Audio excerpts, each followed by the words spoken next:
Hello, everyone. Thank you for joining us. My name is Daryl Urbanski, your host as always. And today we are joined by longtime friend Rich Fettke.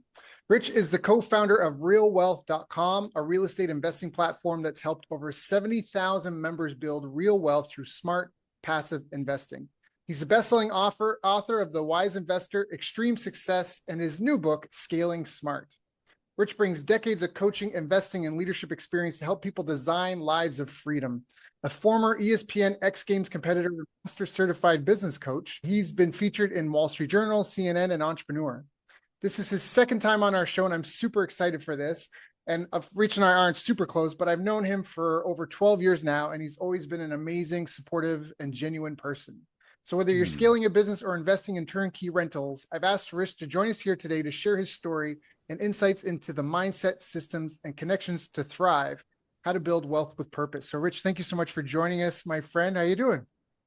Doing great. Honored to be a second time guest. That's pretty awesome. Right? Hey, anything we're Yeah. doing once is we're doing twice. So Yeah. Good to be here. Good to be here. So for those that don't know your origin story, how did you get into real estate? Is this something your parents were into and you just are carrying the torch, the family torch That forward? would be nice, but I mean, my parents were always scrappy in the sense of they bought a small house, they fixed it up, they put a lot of sweat equity into it, and then got a nicer house and kept moving up that way. We always lived in pretty nice homes, but they never invested in real estate. And Mm. I always thought someday I would be a real estate investor. I actually wrote my obituary back in the personal development workshop. And in that obituary, I wrote something about Rich Fettke dies at 108 years old and a whole bunch of things. And I wrote he was a real estate investor, a businessman, things like that. But I never thought I could invest soon enough. I Mm. thought I had to have a lot of money. And so I put it off. I just kept putting it off, which now we know that you don't have to have a ton of money to invest in real estate, that you can get started a lot sooner than you would think. But for me, it was actually desperation. It was my wife who got us into real estate investing because we did buy a home after we got married, the year we got married. And that home was a little more than we could afford. It was a lot more than we could afford. It was a 4,000 square foot house in the San Francisco Bay Area.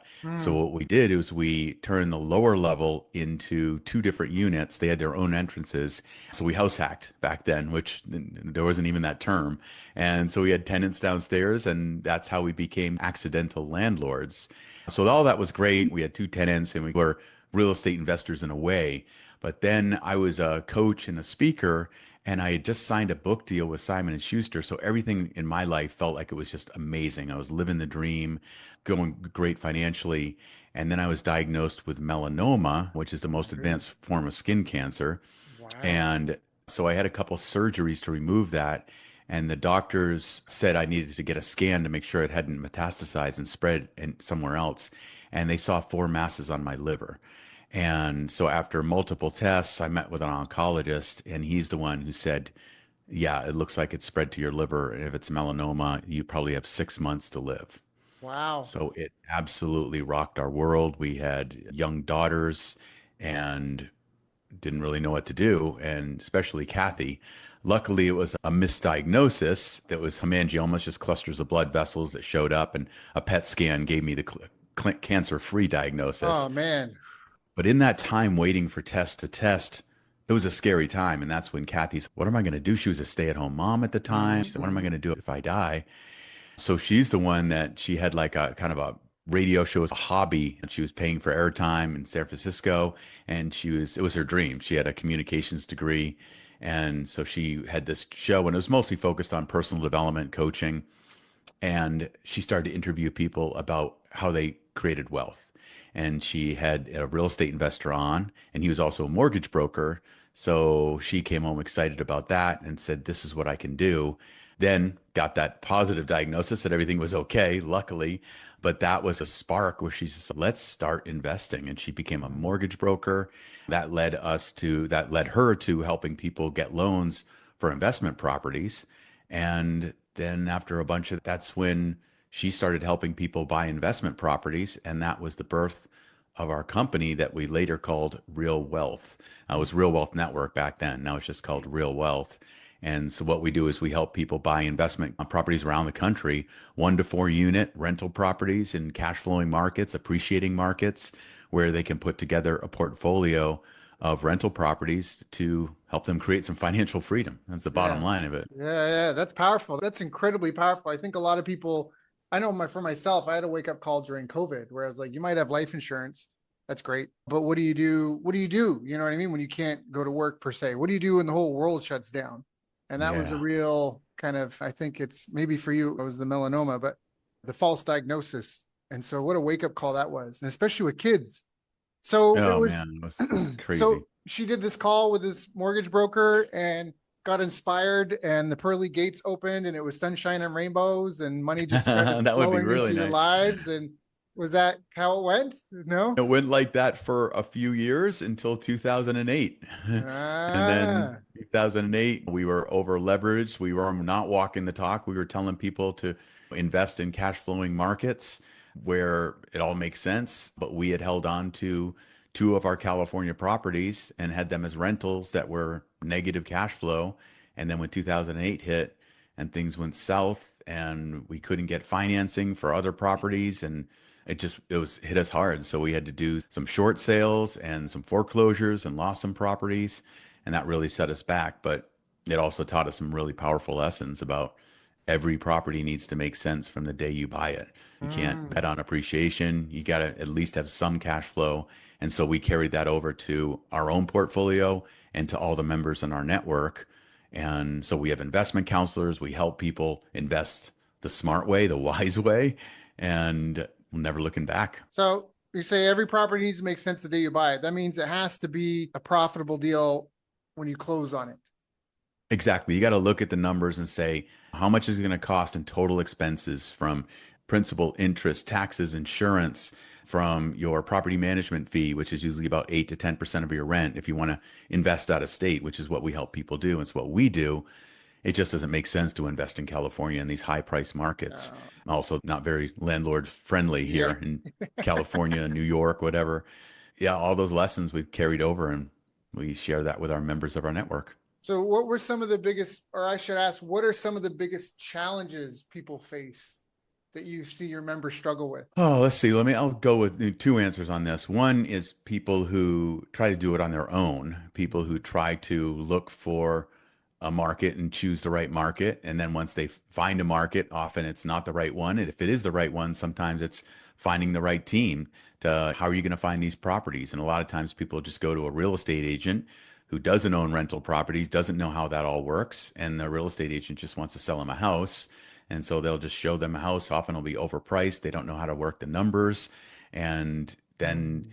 they'll try to manage it on their own from afar, which can be a huge mistake. And so it's like finding local property management. So that's what I see people having a hard time with when they don't go through Real Wealth. And that's the stories, people that come to Real Wealth to join. It's free to join Real Wealth, always has been. And so the people who join Real Wealth and they tell us those stories, it just makes me like, oh, I wish I could have Yeah. got to them before they went through that. But the biggest challenge that people have investing through us, where we've vetted property teams, we've vetted markets, we've vetted the property management, and so we know what's good, what's quality, and a lot of our property teams and brokers have been with us for over 10 years. So we trust them, we know them, they're the boots on the ground.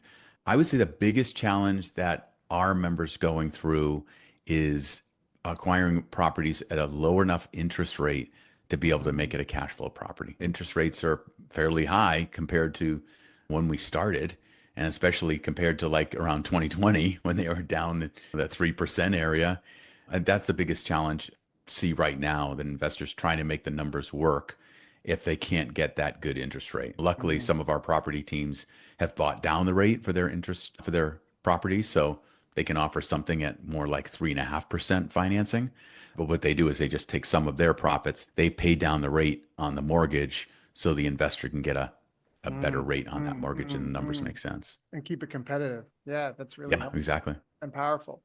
So, what would you recommend to someone that's starting out and struggling right now? I guess go join the realwealth.com. But if someone's brand new and they're going through it and they're trying to figure out, because obviously it's a multidisciplinary thing. It's not just one. Is it just a one trick pony? I just got to connect to real wealth and now I'm going to get rich. Or what would you recommend to someone starting out? It all depends on how much money they have in their timeline. To invest, you really want to have at least $50,000 to invest and to have a little bit of reserves. It's good to have at least 3 months of reserve. So if the property goes vacant for 3 months, which they usually don't, but it can happen, something goes weird or whatever, and for some reason you can't get a tenant in there, you want to have those reserves so you can cover the mortgage until you get a tenant in there. So anyway, I think it's good to have at least 50,000 to invest. So that's who we usually work with, is busy professionals that have the money to invest. They have the 50,000 plus and they want it done for them. They don't want to have to go out and search markets or buy a home and do what my parents did and force the Right. equity into it by putting a lot of time and fixing it up and everything. But sometimes in the beginning, you have to do what Kathy and I did and buy maybe a duplex or buy a house that you can have an ADU or something and Mhm. be able to live in it and then rent out part of it and do that house hack to start increasing your revenue and growing your wealth. And then when you have enough reserves and enough wealth, then, to have that 50,000 plus, then I would say go the turnkey model. Yeah, that's such a powerful concept too. That's one of the strongest principles of the richest man in Babylon. Make of thy dwelling a profitable investment. I don't know if, but richest man in Babylon, there's Oh yeah, yeah, that's a great the one. six Great principles, and that's such parable. a powerful one because where you're living can either drain you both in terms of the environment that it is, or if it's just a constant, never-ending fixer-upper, or again, financial drain. So it's just such a Yeah, you powerful gotta thing. be smart. Yeah. So Yeah. now, what about with the business side of things? Obviously, renting a property, in some ways, I think maybe a rental property is a good model for learning like business law and what it takes to run. Can you speak to that a little bit? Were there lessons learned, transferable? What's transferable? What wasn't? Any surprises? A lot of transferable. You're looking at a profit and loss statement in a sense on your properties. You're looking at income versus expenses. Once you start to create a portfolio of several rental properties, then you're doing a full P&L report for everything. And then you're doing individual on each property, like how is each one performing? And then you can look and then you can optimize your portfolio. It's this property's not really performing. I think I'm going to sell it, or this market's expanding. I'm going to keep this one because I know that people are moving there, jobs are moving there, whatever it might be. So I think that's just like business. You're always looking at optimizing your business, keeping it as profitable as possible. And same thing with real estate. I love that. Can you speak to the financial literacy component of it? What are some of the critical components that most people are probably weak in that they shouldn't be? Interesting, or weekend and don't have to be, is the bookkeeping part, is keeping everything on track. It's a simple investment. Real estate is a slow moving investment, which can be really nice. Where like the stock market, which we invest in too as a couple, a married couple, but it can be very volatile. You can see it drop rapidly. Your stocks can vaporize. A company can go chapter 11 and you lose everything. But with real estate, it's like people want a place to live. And real estate does not drop very fast, and especially nowadays where there's a shortage of real estate in the US. So that's why it's such demand. That's why prices haven't dropped. That's why real estate sales are still happening. Even no matter what happens with the stock market or the economy, real estate usually holds pretty strong. So again, coming back to this in terms of learning how to run a business through real estate and that you talk about having a P&L, what sort of, is it just learning to read a profit and loss? Like where do people typically not paying attention that they should? Is it just Well, have the look at your, bookkeeping done and hop on a yeah, call with your bookkeeper or? oh yeah, having a good bookkeeper who's either you have to do it well and keep everything organized in that, and because you're tracking got to make sure your insurance is paid. You got to make sure that your property taxes are paid. A lot of those times, those can be escrowed in your mortgage, and it's Mm, all covered in there. But sometimes, if you're buying all cash, then you're going to be making those insurance payments and your property tax payments. So you just have to make sure that everything's on track and organized and that you don't miss payments, you don't get mhm, those extra fees and all that. And then also you're basically with the turnkey model, you're mostly managing your property manager. So just mm, like in business, you're managing a team. You got a team of people who are experts at what they do. And so having an expert bookkeeper who can do all that well, having an expert licensed property manager who knows how to find the right tenant, vet the right tenant, evict the tenant if needed, doing the collections, the maintenance, all that stuff. So you want that person that so you're managing that property manager. And once you get to a portfolio of say 10 investment properties, it can be a beautiful thing because one, your tenants are paying your mortgage down over time. It's a hedge against inflation because you got these locked in mortgage rates. And no matter what happens with inflation over time, those mortgage rates stay the same. Don't get a variable rate mortgage, just get a Mhm. fixed mortgage.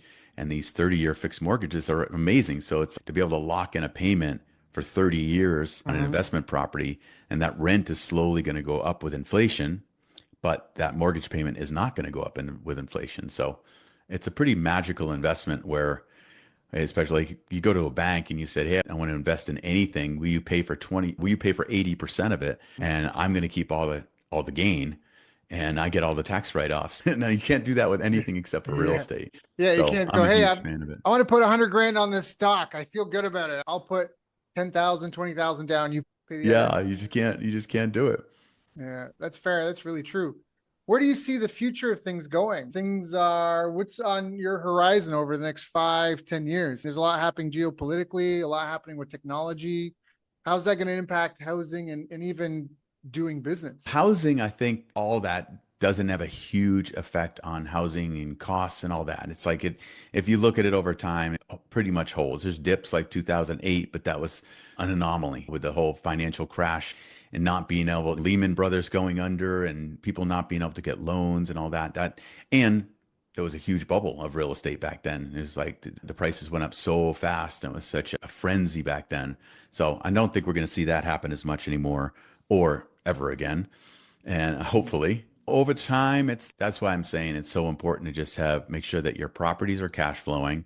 With real estate, things are going to be changing, no doubt about it. And especially with AI, our world is going to be completely different a year from now. It's already completely different, right?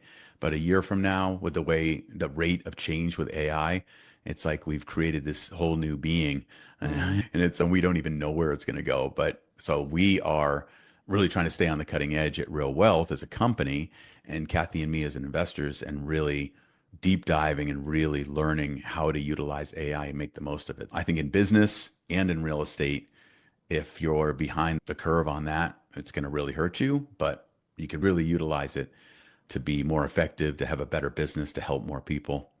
Yeah, I agree. I think you're either going to be on the side of helping program the robots and the AI and the software, or you're going to be on the other side being programmed by the robots software. It's kind of like that, how you use it. Yeah, exactly. Yeah, a Yeah. lot of jobs are going to be taken over by it, but still we're looking at that at Real Wealth. How can we utilize it and how can we better serve our investors through it? Mm, And one thing that we're seeing that AI can't do is it's not boots on the ground. mm, It can't walk neighborhoods. It can't really yep. see the neighborhoods. It doesn't have those personal relationships, even vetting a Mm, tenant and everything. There's a component in there, or even our investment counselors. Like you can go to AI and ask it for investment counseling advice, and it will be pretty good. But we've tested it, and often it's a very overly optimistic mhm. approach. You say, "What do you think about me investing here?" And it'll be, "Oh, that's a great idea, and here's Yeah, why I think yeah. it's great." You It doesn't bet the really look for farm. like, Yeah. yeah, exactly. So right now, I still see a big need for the people aspect of it. The purple Um, people. the purple people, yeah, exactly. We used to live next to a group of people called the purple people. It was like a commune. It was That's very hilarious. interesting. Yeah, no, I agree. I think real estate's probably going to be one of the last ones touched directly in terms of you can't fix a leak with AI right now. You can't, all this sort of stuff. I think you're going to need a ton of human involvement. I wonder what it's going to do, like you say, if there's mass layoffs, if the gap between the rich and the poor widens due to the job layoffs. How does that sort of a thing typically, what does that do to real estate? Since I didn't have this question at the start of the interview, but if you take a town that's got a major factory and then the factory closes up, what happens? What happens to the real estate in that city, in that neighborhood? That's a really good question because what we're always looking at before we go into a market for investment properties is what's driving the population and what is Mm, it a diverse workforce? Is it all based on one industry? Like Detroit was so focused on cars and auto, and when they started to lose it to competition, Detroit went down and rents went down and real estate prices went down. So you can't Mm, rely on one market that is only has one employer. You have to mm, look for a whole diverse. And so we look for markets that have like healthcare and also military and mm. multiple things, then technology. So by looking at those markets, you can protect yourself much more effectively against loss. But yeah, in some markets, it's going to be a big hit. So that's the thing. You got to research. You got to know these which markets are going to get hit, or at least guess at it based on all the fundamentals. And so now let's talk about some of the kind of separate direct business advice. What are some of the habits, maybe daily, weekly, that you think are mission critical in terms of scaling smart? In terms of scaling smart, ooh, it really depends on your position. But if you're the company owner or the company leader, CEO, president, whatever it might be, I think it's really important that daily ritual of having kind of your, I call it my CEO checklist. So it's kind of what do I review? I have dashboards about how we're doing. Everything's all automated. So it pulls our numbers in from QuickBooks, from our CRM HubSpot, from QuickBooks, it goes into SIFT, SYFT, which is a creates financial dashboards and reporting. So I think that's a very vital habit or ritual that I have. It's like keeping your thumb on the pulse, Hmm. or keeping your finger on the pulse is more important. And so you can keep an eye on that to see what's working, what's not working. That's one. But I think just like anything, it's you got to go back to the beginning. It's like when it's business, like what's your business about? And you got to start with you. If you're the business owner, then you got to start with how do you want your life to look like? How do you want your life to be? We got this one life, right? So you don't want to just start a business just because you're trying to make money. You got to say, I'm going to start this business because this is how much money I want to make. This is the way I want my life to look like. And it doesn't have to be immediate, but you could say in a year or 2 years and 3 years, this is what I want my life to look like. This is the work I want to be doing. This is the type of team I want to have. I think the most important thing when it comes to scaling is to ask yourself for the sake of what? Why do I Hmm. want to scale this business? Is it profitable already? And which it needs to be. So if it's profitable already, then you can look at, okay, what would scaling look like and how much do we want to scale and how fast? And Hmm. not let that get in the way of those important values that you have outside of just money. Of you don't want to just create a business that's going to consume you, that's going to take you away from the people you love, that's going to take you away from taking care of your health. I think before you think about scaling a business, you first have to check in with yourself. I love that. So in 2020, when everybody was arguing about the science of this, the science of that, Yeah. my step adopted dad, the man who raised me, he worked in applied physics and geology, hard sciences. And Mm, I'd met up with this copywriter from Mind Valley. It's like $100 million company out of Malaysia. And one of their head mm, copywriters and I did a little work. We got connected with mutual friends and I had him on the podcast. And then we were both going to be in Hanoi at the same time. And I don't know who came up with the idea first, but said, hey, wouldn't it be fun to just put on some sort of workshop, like just for shits and giggles, see what happens? So we managed to put hmm something like 30 or 50 people in a room, $50 a person. And we had like a 1 day workshop and we recorded it all thinking maybe we'll make a course out of this or something. And then we went to do it again in Saigon, but at the last minute, he had an emergency come up and he couldn't come, but we already had everything booked and people coming.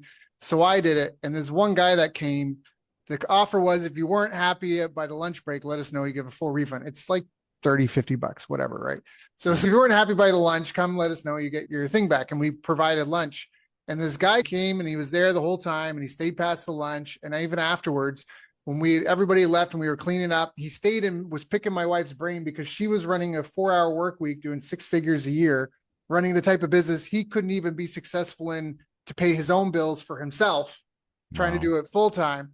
And then afterwards, after all this, 40 minutes after the event, he asked me for the refund, saying, yeah, I need that for my rent money. I spent my rent Oh, money to come to this event. And I was like, oh, what? wow. And then I gave it to him. I was like, whatever. But then 2, 3 months later, I saw him posting in a Facebook group in Saigon, in Ho Chi Minh City, this manifest your business workshop, some wooey woo foo thing. And I was so livid. I put a print Oh, together with a bunch of man. friends. I contacted a bunch of my friends that are professors at all these different universities around the world. And we did a preprint called the Fake Guru Solution. And I ended up spending $50,000 to hire a team of research assistants to help me go through all the academic literature on business success to say what really moves the needle for small and medium sized businesses. And we end up identifying 8 criticals because what we had to do is we had to figure out how will we measure. Okay, if we're going to figure out who's a real guru or who's not, how are we going to Yes. measure them? What are we going to measure them against? How do we know? So we had to Hmm. define. And then I found out a lot of people didn't want to be measured because there's a lot of imposter syndrome. But what I Yes. learned was the 8 critical success factors, and that's why I brought the whole thing up, was because two of the ones people don't talk about enough. One was self-efficacy, which is what you're talking Mm. about. Look at you. Another one was business intelligence, where all the dashboard, the input. Mm. One of my other mentors, Kim McCarthy, say delegate as much as you can. So you're calling the shots, analyzing the stats, and copywriting. This was early days of the internet. Now I spoke to him and we said, let's update that to communicating. Oh, that's As much good. as you can. So you're calling the shots, analyzing the stats, and communicating. And anyways, I think that dashboard. Do you have any insights? Because I remember that's one of the first things when we met, and it blew my mind. So for those that don't know, I've known Rich since probably I don't know 2014, 2015, somewhere in there, Yeah, right around there. Exactly. somewhere on there. And we did this workshop together. We were both at, and at some point, I forget who said what, but you just turned your computer around and you just shared your full business insights and dash. And I was just, my mind was blown. I felt I couldn't believe that I was looking at one that you had been tracking so many things and that you're just like, here, like you put your laptop in front of me. You're like, here you go. Here, just take a look. What do you think? Do you see anything? You were so open to feedback. And I was just like a kid from small town Canada. When you work with other people in that, I guess I want to ask about making that dashboard. What are some of the most critical things? There's the typical financials, profit, loss, cash flow, balance. Are those the ones that live and die by? Are there other things that you think are Yeah. critical to have in a dashboard? There's the basic business 101 that every business should be looking at, like the things you're mentioning it, right? The profit and loss, looking at the balance sheet, looking at your cash balance. That's really important to make sure that you got a runway of cash in case the business slows down. And that's the number one reason businesses go out of business is because of cash management and the lack of cash. They run out of cash. So having that, having the reserves and or having a credit line that's there for you if you need it, I think is key. So we're always checking on that. And then some of it becomes more, and then all of a sudden you got your categories too of your business. Like how much are we bringing? What are the different streams of revenue? So tracking each stream of revenue or each department in your company separately. So it's almost like its own business. So like with us, we have the brokerage of referring people to property teams around the country, and we get a referral fee for doing that. A broker to broker referral fee, just like any real estate transaction. We also have a whole sponsorship thing because we have so many members. We have sponsors who want to pay to be on our site and be promoted. So we have sponsorship revenue. So we are always tracking that like it's its own business. We also syndicate. So we do group investments where we'll do a residential development and have investors all join in on that and invest in that project. And then when we sell that project, all the investors share in the profits. So that's its own business. I think that's a key thing too. It's like to have these, if you're doing multiple things with multiple streams of income, treat each one like it's a separate business and then look at your whole conglomerate of everything together and see how you're doing overall as one main business. I love that. What lagging or leading indicators are you really trying to keep your finger on the pulse of on your dashboards? Obviously, profit, loss, balance, cash flow, those are good insights, but are you tracking visits to the website to key pages per day, leads per day? 100%. Yeah. So, yeah, those are our lagging indicators, obviously, how much money we made and looking back on the month or where we are right now. And then indicators for us are like how many people come to the website, how many people converted into a free member at Real Wealth. Of those people, how many did a strategy session with an investment counselor? Of that, how many people end up reaching out to a property team to talk with them? Of that, how many people go out and visit the team and buy a property? And then how many people, I was just doing this morning, like lifetime value. How many people, how many investments does someone typically make over their lifetime with Real Wealth? And average value of that, what's it worth to the company? But then we also look at things like so many different things. Like I'm sure you're familiar with is like our advertising too. What's Mhm. our cost of ad spend and what's our return on investment from the ad spend? So yeah, tracking, there's so many different things like that. So you have a dedicated person or dedicated team just for helping consolidate all these stats. Is that We have a director of finance who's amazing, who keeps everything on the finance side organized and updates that SIFT dashboard I was telling you about and everything. But we have a director for each of our departments. So we have a director of marketing, we have a director of the SFR brokerage, single family rental brokerage, a director of the syndication company, director of the sponsorships. So each of them are updating their leading and lagging indicators, and we review those every week as a team. I love that. And obviously, the quality of the people you put in those roles is mission critical. Mission critical. Mission Yeah. critical. So how do you make sure you put the right person in the right seat? That is one of the biggest challenges in business. It's like you got to go through this major interviewing process. I think you have to be very clear on your company's core values and hire to those values. When we're doing interviews, will bring up one of our core values, like one of our core values is transparency. And so we'll say, tell us about a time in your career where transparency has been an issue or it's come up as something that might be challenging or something that you had to honor that core value. And we'll just sit back and listen to their story. And then we'll say, okay, another one of our core values is accountability. How are you with accountability? And how do you like to be held accountable? Do you like to hold other people accountable? So a lot of that will bring that up. And then we always hire someone on a 90-day trial basis. So we'll hire that person as an independent contractor. They'll work for us for 90 days. And at the end, we both know that they might say, no, this job's not for me. Or we'll get to the end and we'll say, no, this job's not for you. Let's wrap things up. But most of the times, because of our interview onboarding process, most people stay. Probably 95% of the time, we found someone. The ones you bring in are there. And then what about ongoing training and upskilling? Is that, is there a rough matrix? Obviously, you talk about the developments in AI. How do you keep your team and juggle training everyone while making sure that obviously business in a lot of ways is kind of like a race.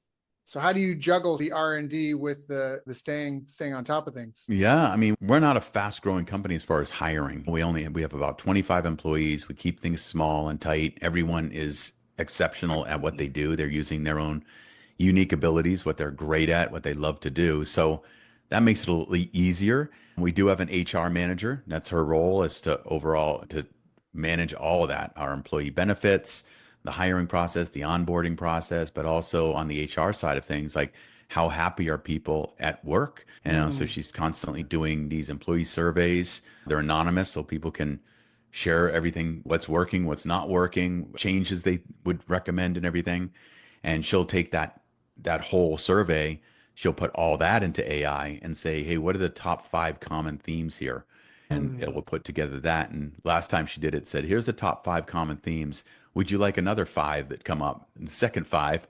And so it was amazing. And then I do a state of the company every quarter where I'll get on that and I'll just say, I got the results of the employee survey. Of course, it's all anonymous, but the overall, most people, the biggest concern was this. And I would share what that was. So here's how we're going to address that. So making sure that employees feel heard, making sure that we're honoring their requests, or at least speaking to it. And it's been really helpful. Yeah, that's very powerful. Because all the companies is a group of people who solve the problem of another group of people, and they do it via a product or service. Amen. Exactly. I don't really buy into the whole, they've been saying we're going to replace humans forever. When we got mechanized farming, we wouldn't need farmers. When we figured out the calculator, we wouldn't need accountants. We got spreadsheets. We got QuickBooks. We're not going to need accountants and CPAs anymore. And none of that's come really true. And I think that AI, sure, it might be a difference, but I still think it's a tool. There's this video that blew my mind. I saw it probably about 2 years ago now. It was from a fertility clinic where the moment the sperm and the egg meet, there is a flash of light. And that blew my mind. You can see this. Yeah. You can look it up on YouTube. You can see it over and over. Anytime when the sperm and the egg mix, there's a flash, sometimes multiple flashes of light. And that inspired me because I'm like, that means that there really is a spark inside of you. Like you really have a spark. Like, where's that saying come from? But before science proved it, there's a spark. And some say, oh, it's a release of zinc. Okay, you show me how to release zinc that creates sentient conscious life. Until we figure that out, right. I'm sticking with the spark. Like that just makes better sense to me. So that's that light inside you. And I think that is just such a powerful way to think about it. And that now all this stuff is just tools. And great, you created a self-driving bus, but until the bus has a spark to drive it and help it decide where to go. It's still just a tool. It's still just a robot. It's It's still still a, just a tool. I yeah. have a video on my screen right now that someone just told me about. I can't wait to watch it. I watched the beginning of it. It's these three high-level AI experts. The title is on YouTube. It's on the Diary of a CEO is the channel, Diary of a CEO, and it's AI Agents Emergency Debate.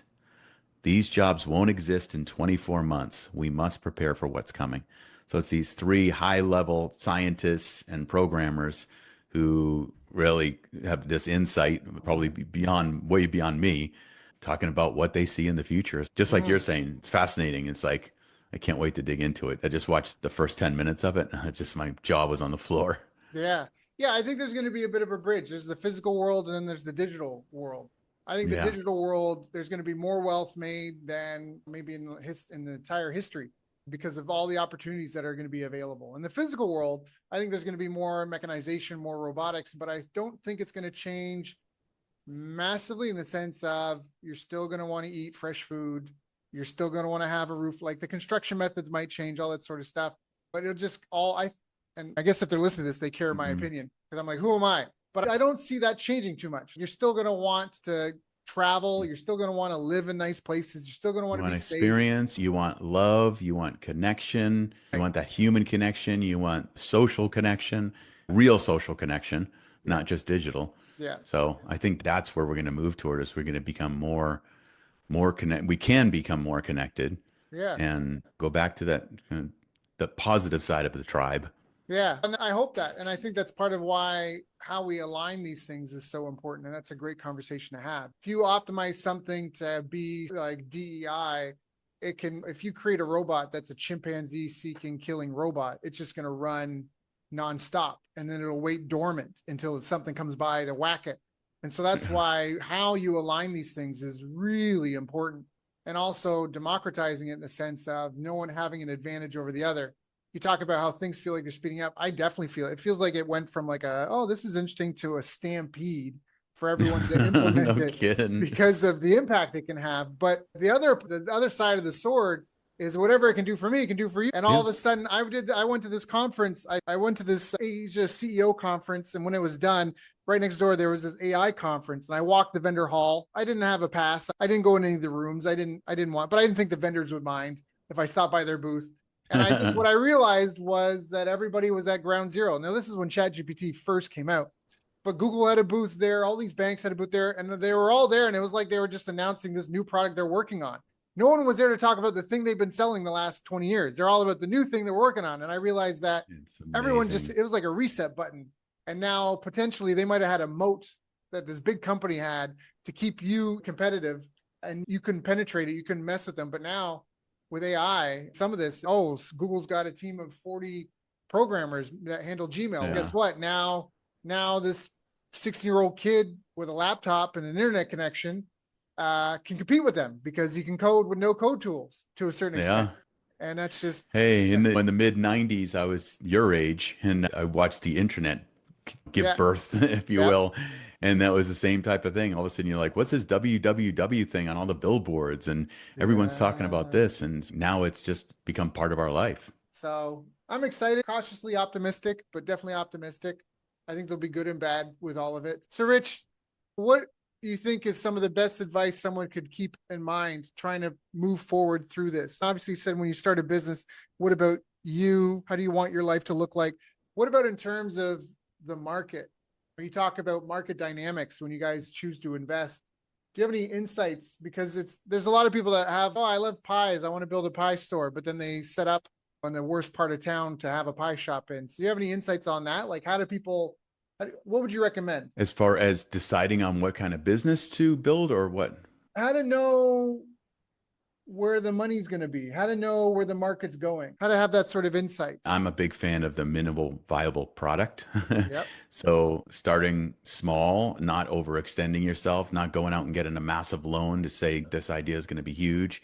And so it's start with something small, test your idea, test your concept. And if you can get a few sales, then you can start bootstrapping and building from there. And then once you got proof of concept, and that's when you can start doing the financing and everything. But I've Mm. seen so many people just think this is going to work. This is my vision. This is my dream. And they pour all their life savings into it and Mhm. all that. And the sad thing is, most small businesses don't make it.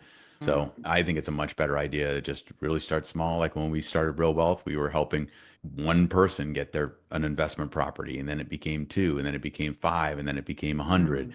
and then it became thousands. But it's like Mhm. we didn't say we're going to open this company and hire 20 people and start selling thousands of investment properties. We would have Yeah. failed. I love that. You solved one problem for one person, and then you started figuring out how to do it at scale. Then you help the next person, then you help 10, 20, and you figured out how to do it at scale. Yeah, exactly. Yeah, get profitable first, then scale. I love that. I love that. I love that.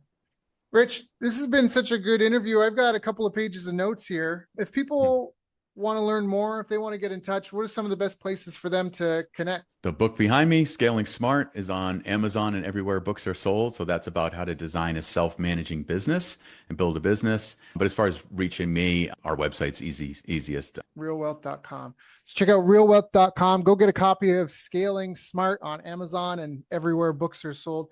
Rich, is there anything I haven't asked you that I should have asked you? I would say, what is the most important thing to focus on as a business owner Hmm. or real estate investor? Mhm. And my answer is focused on you. Mhm. Is all this business stuff, and it's like you can get lost in it. You get lost in the goal setting and the money and all that, and it's like when you really step back, and this comes from my years of coaching before we started Real Wealth, you really got to step back and say, who do I want to be? What's my identity? How I want to show up? How do I want to show up as a human? How do I want to show up Mhm. as a spouse, as a parent, as a grandparent, where I am now? How do I want to take care of my health? All these things. It's gotta, especially for younger business people, it's easy to be Mhm. so hungry and throw yourself way out of whack. But make sure that you're honoring the business side of your life, which I hope is also your purpose, but also put as much focus on the love part of your life. How are you honoring that, and how do you want to honor it? How do you want to show up? And then also your energy and your health and your fitness. Those are like the trifecta, I think.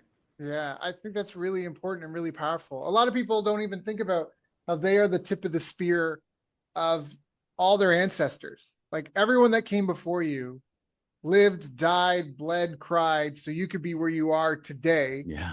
And if you would trade that just for a handful of dollars to buy some food, like Mm. maybe you're in a situation where that's where you're at, but is that showing the respect to that commitment, that gift that you've had? People, it's like we don't appreciate the air that we have because it's just always there.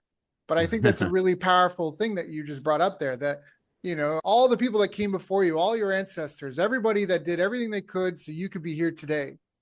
And I think about that when I drive down the street sometimes. All the people that spent Mm. weeks, months potentially in the sun working to pave this road so I get where I'm going in 20 minutes. They spent Yeah. months of their life so I could be here today. Like we are the Mm. tip of the spear. And so I think that's a great piece of advice. How is it for you? Obviously, like now that you have grandkids, you do have a deeper perspective now.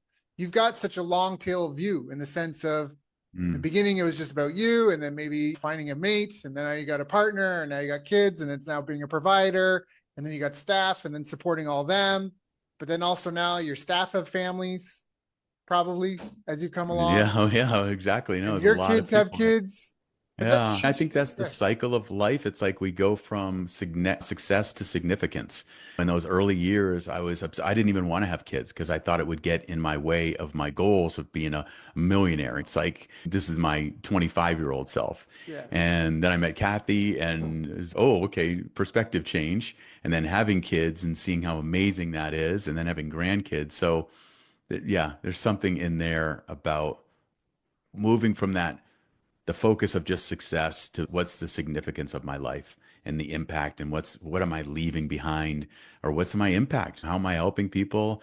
How can I live an awesome life? And the way I see, that's what I feel my purpose is: live an awesome life. And that's not just, that's everything. It sounds selfish, but live an awesome life to me is be an amazing dad, be an amazing grandfather, be an amazing business person, being a leader, give back, be in great shape, be able to be surfing with my great grandchildren when I'm 90. So Yeah. that's live an awesome life to me. And I feel like if everyone did that, it inspires everyone else to do the same. And it's good. I love that. I love that. I love that. I couldn't agree with that so much more. I said to someone the other day, you have life goals and excuses. All I do is chase my goals. And they're like, don't you need rest? Don't you need rest is part of it too. They're like, yeah, but what about your kids? I'm like, one of my life goals is to be a good dad. But yeah, There you but go. I Yeah. don't have time to sit down and just have some beers. Like I don't drink, I don't smoke. I live like a monk these days because I got so serious about all of it. Cause like you said, and I really respect what you had to say. Rich, It's a thanks so different much. high. Oh, yeah, it's a different high and it's a meaningful Yeah. high. And it's, Yes. yeah, yeah. Rich, thank you so much. For those listening, go check out realwealth.com. Go get a copy of Scaling Smart. You don't know what you don't know, and you can definitely trust Rich has got your back. I can speak to that. I can attest to it as Thanks, man. someone that's been around him for over 12 years at this point.